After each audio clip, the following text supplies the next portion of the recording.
I always thought my life with Clara was a quiet masterpiece, painted in soft strokes of routine and trust.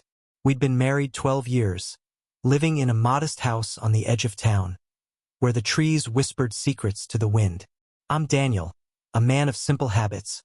Coffee at dawn, a job fixing old engines at the garage, and evenings spent with Clara on the porch, her laughter a melody I'd memorized.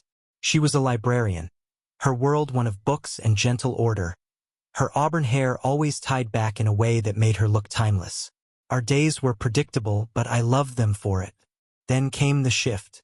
It was subtle at first, her gaze lingering too long out the window, her fingers tapping nervously on the table. She started staying late at the library, claiming they were digitizing archives. I believed her because I had no reason not to. Clara wasn't the type to wander. She was my anchor. But one evening, I found a receipt in her coat pocket. Dinner for two at a place we'd never been, dated a night she'd said she was working. My chest tightened, but I brushed it off. People eat with colleagues, I told myself. Weeks passed, and the signs grew louder. She'd hum tunes I didn't recognize, her lips curling into smiles that weren't for me. I'd catch her texting, her phone angled away, her replies quick and guarded. When I asked, she'd say it was her sister, but her sister lived 3 states away and barely wrote. I started waking up to an empty bed, her side cold, her excuses piling up like leaves in autumn. Book club, she'd say, or a friend needed me. I wanted to trust her, but doubt is a weed. It grows where you don't want it. One night, I followed her. I don't know what pushed me over the edge. Maybe the way she kissed my cheek too fast before leaving, or the perfume she wore, one she hadn't touched in years. I trailed her car through the dusk, my old truck rumbling behind her sleek sedan. She didn't go to the library. She parked at a house I didn't know, a modern thing with glass windows and a manicured lawn.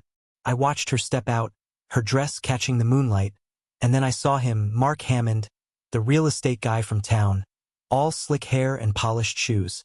She walked into his arms like she belonged there.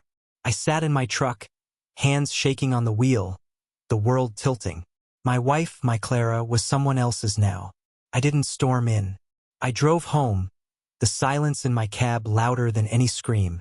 That night, I lay awake, her absence a blade in my gut. When she slipped in at 2 a.m., smelling of him, I pretended to sleep. But I wasn't sleeping anymore. Not really. I was planning. The next morning, I watched Clara over breakfast like she was a stranger wearing my wife's skin. She moved through the kitchen with her usual grace, pouring coffee, slicing toast, humming that unfamiliar tune. I wondered how long she'd been living this double life, how many mornings she'd sat across from me with his touch still on her. My stomach churned, but I kept my face steady. Busy day ahead? I asked, casual as ever. She nodded, mentioning some library event, her eyes never quite meeting mine. I nodded back, sipping my coffee, tasting nothing. At the garage, I couldn't focus. Wrenches slipped from my hands, oil stained my shirt, and every engine I touched seemed to mock me with its broken parts. I kept seeing her in his arms, her laughter echoing in that glass house. Mark Hammond wasn't just some guy. He was the town's golden boy, the one who sold million-dollar properties and flashed his grin on billboards. I fixed his Porsche once, years back. He'd tipped me $20 and called me buddy. Now he had my wife. I started digging, not with a shovel but with questions. I asked around town, careful, quiet, like a mechanic testing a faulty line. Old Mrs. Grady at the bakery said she'd seen Clara and Mark at the diner, sharing pie, their hands brushing. Tom, who ran the hardware store, mentioned Mark buying paint for a special project with a lady friend. Each word was a brick, building a wall between the Clara I knew and the one I'd lost. That night, I went through her things. She was in the shower, the water masking my footsteps. Her phone was locked, but her purse wasn't. I found a note tucked in a side pocket. His handwriting, I'd bet, all loops and confidence. Can't wait for Thursday, it said with a heart. Thursday was 2 days away. My pulse thumped in my ears, but I put it back, exact as I'd found it. I didn't confront her. Not yet. Revenge isn't a shout. It's a slow burn. I started tailing her again, mapping her lies. She'd leave with a wave, her car disappearing into the night, and I'd follow, headlights off when I could manage it. She went to his place 3 times that week, each visit carving deeper into me. I took photos from my truck, blurry shots of her silhouette against his windows, their shadows merging. Evidence, I told myself, though I wasn't sure for what. The law? My sanity? All I knew was I needed to see it to make it real. By Wednesday, I was a ghost in my own life. Work dragged, my hands moving through tasks while my mind spun a web of rage and calculation. Clara noticed something. She asked if I was okay. Her voice soft, like she still cared. I said I was tired, forced a smile, and she bought it. Or maybe she didn't, but she let it drop, too wrapped up in her Thursday plans to push. I wondered what she saw when she looked at me now. A fool? A relic? I've been her rock once, but rocks erode. I decided to know more about Mark. I searched him online, ex-posts and all. His life was a parade, photos of beach trips, client dinners, a dog he probably didn't walk himself. No mention of Clara, but why would there be? He was smart enough to keep it quiet.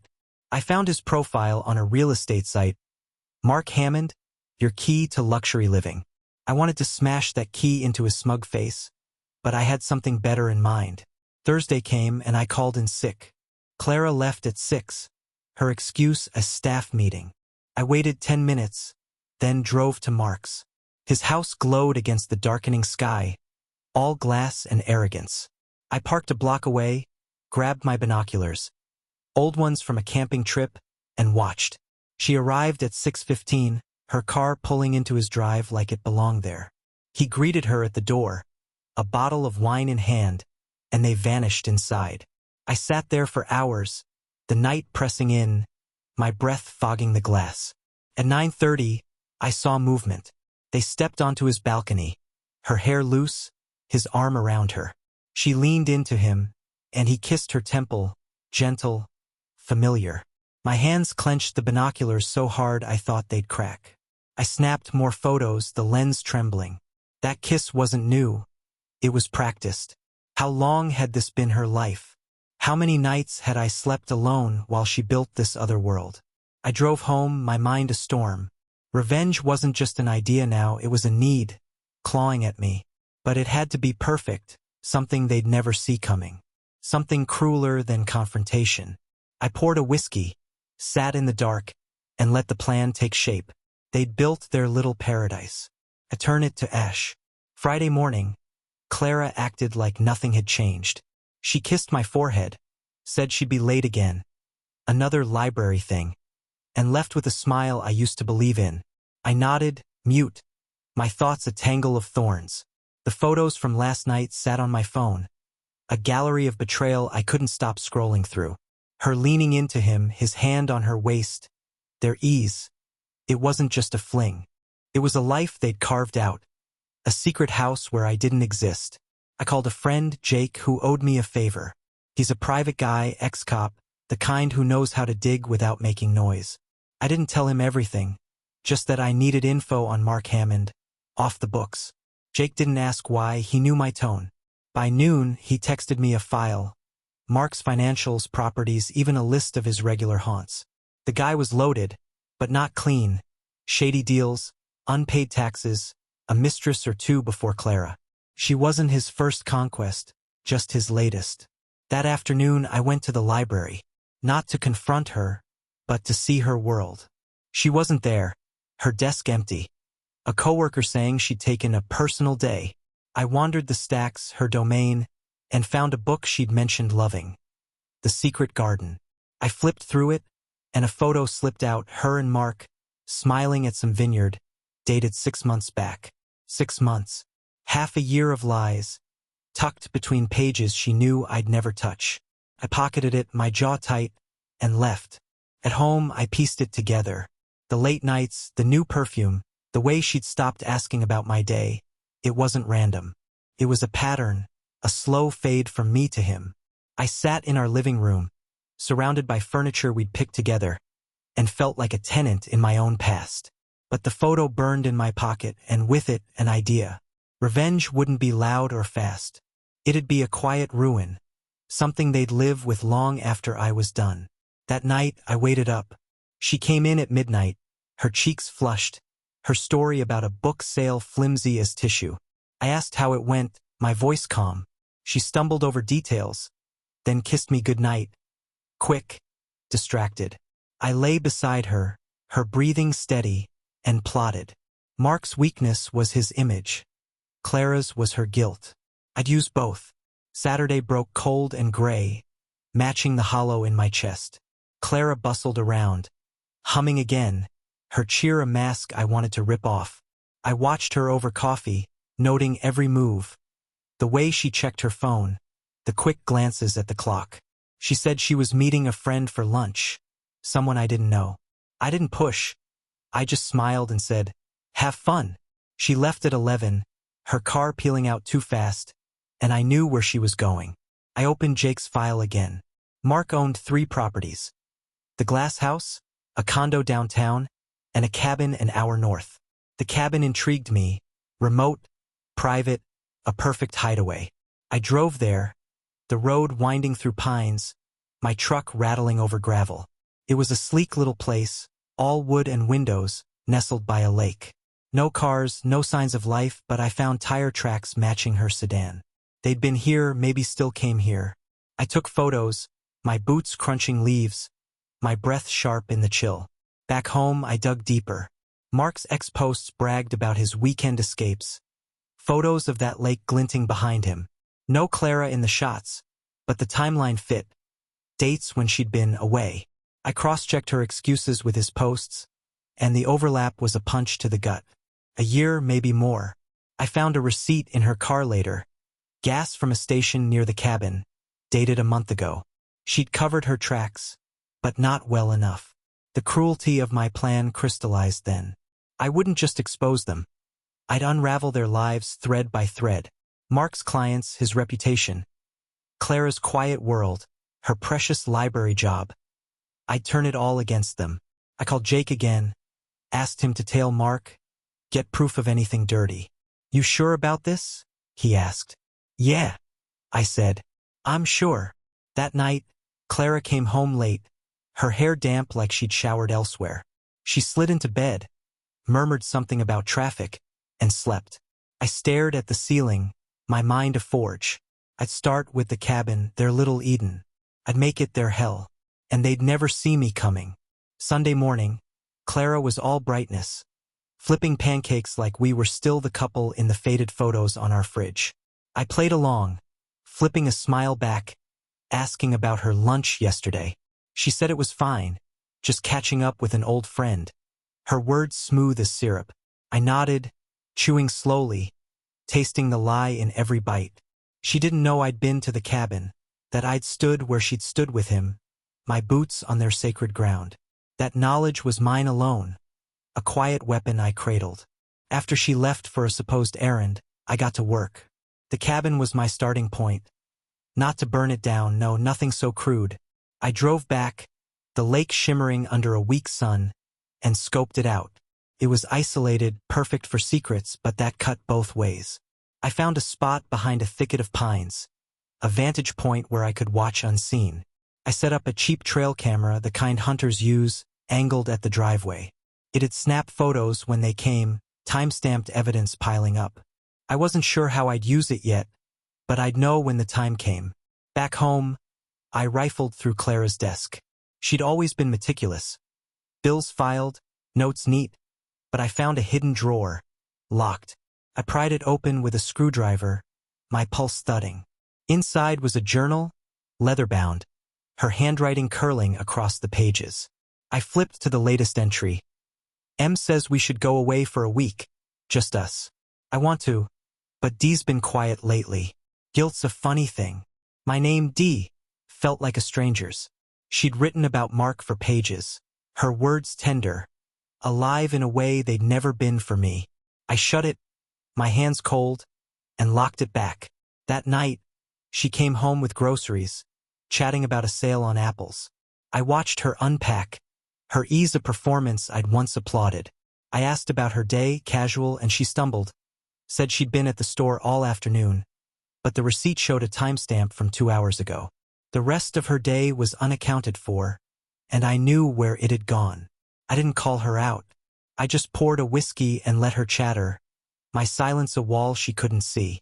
The plan was growing, roots sinking deep. I'd hit them where it hurt. Mark's pride, Clara's stability.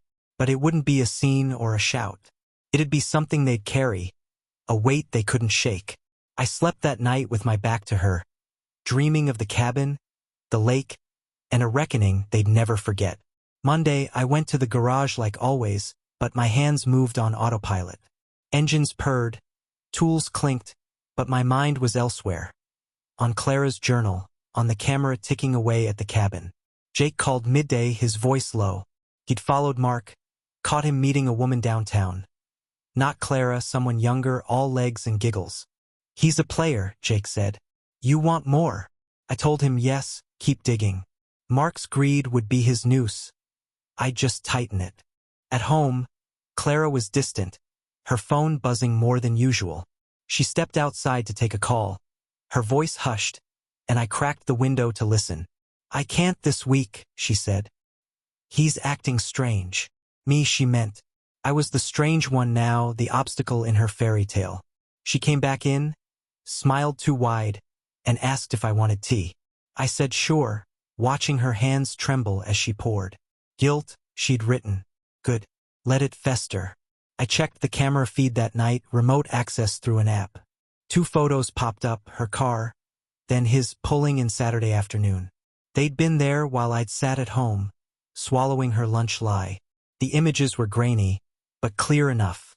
Her stepping out, him waiting. Their embrace a silent taunt. I saved them, my chest tight, and poured another drink. Evidence was stacking, but it wasn't enough.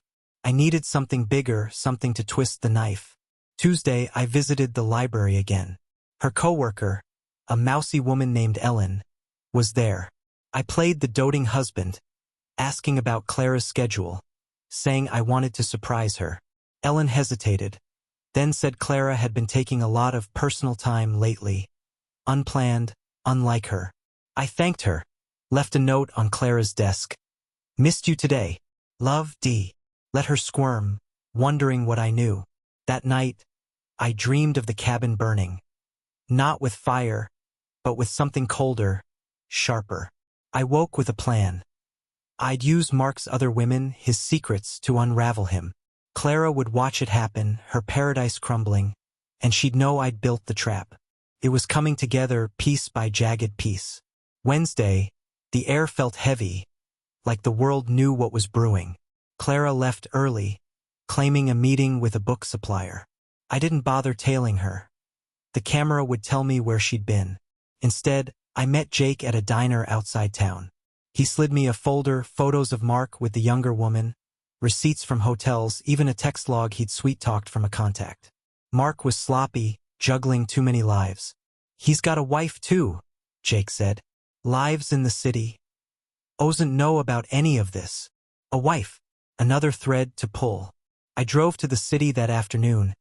An hour's trip, my truck rattling with purpose. Mark's wife, Lisa, lived in a high-rise, all glass and steel. I found her name on the buzzer, posed as a delivery guy with a package. She came down, blonde and polished, her eyes tired. I handed her a blank envelope, said it was from Mark, and watched her open it. Nothing inside, but her confusion gave me an opening. He's been busy lately, I said, fishing. She sighed, said he was always working late. I nodded, left her standing there, doubt planted. Back home, Clara was cooking, her apron a prop in this charade. She asked about my day, and I said I'd been out fixing a client's car, vague, believable. She didn't press, but her eyes flickered, like she sensed the shift. I ate in silence, the food tasteless, my mind on Lisa. If she dug into Mark's life, she'd find Clara. I wouldn't have to lift a finger. They'd tear each other apart. The camera pinged late that night, more photos. Clara and Mark at the cabin, Tuesday evening, her supplier meeting a lie. They were laughing, carefree, her hair loose like it never was with me. I printed the shots, added them to my stash. The journal, the photos, Jake's file, it was a mosaic of their ruin, and I was the artist. I lay awake, Clara's breathing soft beside me. She thought she was safe, untouchable. But I'd found the cracks, Mark's wife, his women, his ego. I'd widen them, let the chaos spill. Revenge wasn't about confrontation anymore. It was about watching them drown in their own mess. Thursday, I took the day off, told the garage I had a family thing. Clara left at 9, her excuse as staff training. I waited, then drove to the cabin again. The camera had caught them there last night, and I wanted to see it up close. Feel the space they'd claimed. The air was crisp, the lake still, and the cabin sat smugly in its clearing. I didn't break in. I just walked the perimeter, noting details, the hammock out back, the wine glasses on the porch table, relics of their stolen hours. I found something else. A small shed, unlocked, tucked behind trees. Inside were tools, a ladder, and a box of keepsakes. Photos of Clara and Mark, a scarf I recognized as hers, a cheap necklace he'd probably given her. It was their shrine, proof of a life they'd built behind my back. I took the box, my hands steady, and drove home. Each item was a weight, a piece of her I'd lost. But now it was mine to wield. That afternoon, I called Lisa again, this time from a burner phone. I kept it vague. Your husband's got secrets up north. Check his cabin. She didn't reply, just hung up, but I heard the edge in her silence. I pictured her packing a bag, driving out, finding the place. If she saw Clara there, the explosion would be instant. I didn't need to be there. I'd set the fuse. Clara came home late, her face tight. She said training ran long, but her shoes were muddy. Cabin mud. I'd bet. I asked if she was okay, my voice soft, and she snapped, said she was tired. I let it drop, poured her wine, watched her drink. She didn't know the storm was circling. That night, I spread the box's contents on the table, photos, scarf, necklace. I stared at them, my rage a low hum. I'd mail them to Lisa tomorrow, anonymous, let her connect the dots. Clara's world would crack, and Mark's would follow. I slept with a grim smile, the pieces falling into place. Friday morning, Clara was jittery, dropping her mug, cursing under her breath. I asked what was wrong, and she said she'd slept badly, nothing more. I didn't push. I just watched her leave, her car speeding off to wherever she hid her lies. I packaged the cabin keepsakes, photos, scarf, necklace, into a plain envelope, no note, no return address. I drove to the city, dropped it in a mailbox near Lisa's building, and waited. The seed was planted. Now it'd grow. Jake called at noon. Lisa had confronted Mark last night. He'd tailed them to a hotel where she tracked him. Screaming, tears, the works. Mark played dumb, but Lisa wasn't buying it.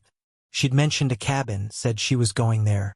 Jake asked if I'd tipped her off. I said maybe, kept it vague. He laughed, said I was a quiet bastard. I hung up, my pulse steady. The dominoes were tipping. I checked the camera feed. Lisa's car, a sleek BMW, rolled into the cabin drive at 2 p.m. Clara's sedan was already there. I zoomed in. Lisa stormed out, banging on the door, Mark opening it, Clara behind him, wide-eyed. The photos were blurry, but the chaos was clear. I saved them, my chest tight with something like victory. They turned on each other, just as I'd hoped. Clara came home at 6, her face pale, her hands shaking. She said she'd had a rough day, didn't elaborate. I asked if she wanted to talk, my tone gentle, and she shook her head, poured wine with unsteady hands. I saw the fracture in her, guilt, fear, whatever Lisa had unleashed. I didn't press. I just watched her unravel, piece by piece. That night, I lay beside her, her breathing ragged even in sleep. The cabin was their Eden, but I'd made it a cage. Lisa would dig, Mark would flail, and Clara would drown in the fallout. My revenge wasn't done, it was just beginning. I'd take everything they'd built, twist it, and watch them choke on the ashes. Saturday dawned quiet, the kind of stillness that hums with secrets. Clara barely spoke, her eyes darting to her phone every few minutes. She said she was going to the library, but her hands trembled as she grabbed her keys. I didn't stop her. I just nodded, sipping coffee, my calm a mask over the storm inside. The camera feed had shown Lisa's confrontation yesterday. Clara fleeing, Mark shouting, the cabin's peace shattered. I'd watched it loop on my phone, each frame a brick in their ruin. I drove to the garage, but not to work. I needed space to think, to sharpen the next move. Jake met me there, his truck idling in the lot. He'd followed Lisa after the cabin.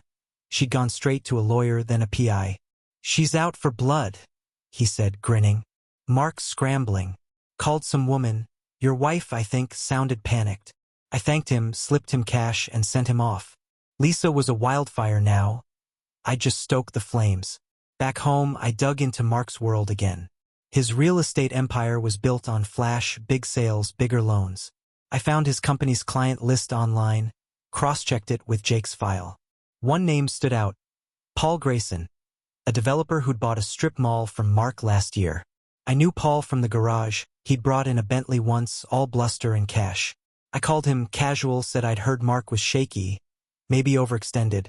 Paul laughed, said he'd suspected as much. I planted the seed. Might want to check his books. Clara came home late, her face drawn, her story about a book shipment thin as paper. She avoided my eyes, poured wine, drank fast. I asked how her day was, and she mumbled something vague, then said she was tired. I watched her climb the stairs, her steps heavy. She didn't know Lisa was tearing Mark apart, didn't know I'd nudged Paul into the mix. She thought she could still hide. She was wrong. That night, I checked X. Rumors were swirling. Mark's deals under scrutiny, clients pulling out. Lisa had leaked something, maybe the cabin photos, maybe more. I smiled into the dark, the pieces clicking. Clara's paradise was crumbling, and I'd barely lifted a finger. But I wasn't done, her turn was coming. Sunday, Clara stayed in bed, claiming a headache. I brought her tea, played the concerned husband, watched her sip it with shaky hands. Her phone buzzed nonstop, but she ignored it, her face pale. I knew why. Mark's world was imploding, and she was caught in the blast. I left her there, drove to the cabin one last time. The place looked abandoned now, tire marks crisscrossing the drive, a wine glass shattered on the porch. I retrieved my camera, its memory full of their downfall, and pocketed it. At home, I printed the best shots. Clara and Mark embracing, Lisa's rage, the chaos unfolding. I slipped them into an envelope, addressed it to the library board. No note. Clara's job was her anchor, her pride. I'd sink it. I mailed it from a box downtown, my hand steady. Then I called Ellen, her coworker. Said Clara seemed off lately, maybe stressed. Hope she's okay, I added, knowing Ellen would gossip. The board would get the photos tomorrow. The whispers would start today. Clara emerged at noon, her eyes red, her voice small. She said she'd heard from a friend. Mark was in trouble, some deal gone bad. You know him? I asked casual. She froze, then said they'd met at a library event once. I nodded, let it hang. Her lie was a threadbare quilt, and I was pulling it apart. She spent the day pacing, texting furiously, oblivious to the net tightening. That evening, Paul texted me. Mark's strip mall deal was dead. Investors spooked. Guy's a mess, he wrote. I pictured Mark scrambling, Lisa hounding him, Clara panicking. I poured a whiskey, sat in the dark, and waited. The library board would meet Tuesday. Clara's phone would ring soon after. She'd lose her job, her refuge, and I'd be there, watching her squirm. I slept soundly the first time in weeks. Revenge wasn't loud. It was a slow, cold tide, and they were drowning in it. Monday, Clara was a ghost, drifting through the house, her phone glued to her hand. She didn't leave, didn't explain, just sat on the couch, staring at nothing. I asked if she was okay, and she snapped, said she didn't need my pity. I backed off, hid my smile. The library envelope would have landed by now, the board murmuring over those photos. Mark's ex-posts had stopped. His empire was a house of cards, collapsing under Lisa's wrath and Paul's doubt. I'd lit the match. They'd burned themselves. At noon, her phone rang. She answered, her voice tight, then went pale. "What photos?" she whispered, then hung up, hands shaking. She looked at me, eyes wide, and asked if I'd been to the library. "Not today," I said, truthful enough. She didn't push, just fled to the bedroom, slamming the door. I heard her crying, muffled sobs, and felt nothing. She'd built this pit. I just pushed her in. I drove to the diner, met Jake for an update.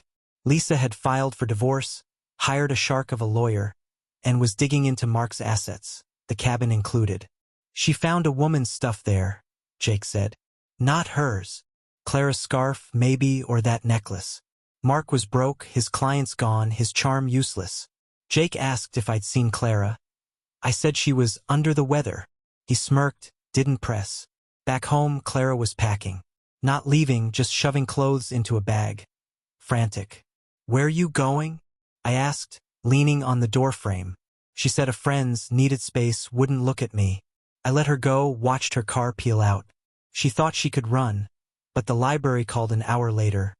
Ellen, voice hushed. Clara was suspended, pending review. "Those photos," she whispered. "Awful." I thanked her, hung up, and poured another drink. That night, I sat alone, the house quiet. Clara's world, her job, her lover, was ash. Mine was next, but I'd rebuild on their ruins. Tuesday, the fallout hit hard. Clara didn't come home. Her phone went to voicemail. I didn't chase her. She'd surface when the ground stopped shaking. The library board fired her by noon. Ellen texting me the news. "Unprofessional conduct," they said. "She's devastated." I pictured Clara sobbing somewhere. Mark too broken to help. His divorce papers were public now. Lisa's lawyer ruthless. Ex-posts from locals buzzed with it, his name mud.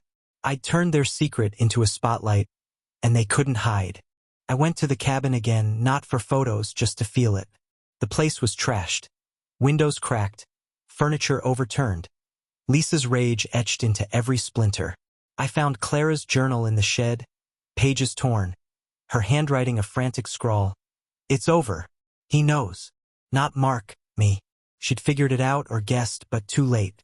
I took it, a trophy of her collapse, and drove home. Paul called. Mark's company was bankrupt, assets seized. "You called it," he said, impressed.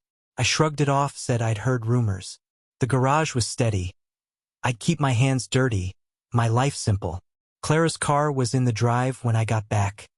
Empty. She'd come and gone, left a note. "I'm sorry. I need time." No explanation, no plea. I crumpled it, tossed it in the trash. She'd lost everything. Job, lover, home. And I'd orchestrated it all. That night, I burned the photos, the journal, the scarf. Everything but the necklace. Keep that, a cold reminder. The house felt mine again, stripped of her shadow. I slept deep. No dreams, just silence. Revenge wasn't sweet. It was heavy, final, and I'd carried it through. Wednesday, I heard she'd moved to her sister's, 3 states away. Mark was a ghost hiding from creditors. They'd pay forever, not with their lives, but with the wreckage I'd left them. Thursday, the dust settled. I woke to an empty house, the quiet a balm after months of noise. Clara's things were gone. Closet half bare, her books missing from the shelves. She'd slipped in while I was out, taken what she could, left no trace but that necklace, still on my dresser. I held it, its cheap metal cold, and felt the weight of what I'd done. Not guilt, satisfaction. They'd betrayed me, built a fragile Eden, and I'd razed it to the ground. I went to the garage, worked a full day, hands steady on the tools. The guys asked about Clara, word had spread, small towns talk. I said she'd left, kept it short. They nodded, didn't pry. Life moved on, mine included. Jake swung by, said Mark was living in a motel. Lisa taking everything in the divorce. "You're a quiet genius," he said, half joking. I shrugged, let him think what he wanted. The library called, offered me Clara's old job as a gesture, knowing I'd fixed their vans before. I declined. I didn't need her world. I sold the house that afternoon, took a smaller place near the garage, no porch, no memories. The necklace went in a drawer, a silent monument to their fall. I didn't need to see it, just know it was there. Weeks later, I heard Clara tried calling Mark, got no answer. He'd vanished, broken by the chaos I'd sown. She wrote me once, a letter, apologies, tears on the page. I read it, burned it, moved on. They'd wanted a life without me. Now they had nothing. My revenge was cruel, yes, crueler than a shout or a fist. I'd taken their joy, their pride, and left them to choke on the pieces. Spring came, and I sat outside my new place, coffee in hand, the world fresh. I'd lost a wife, a past, but gained something harder, control. They'd never forget me, not in the ruins I'd built. And that was enough.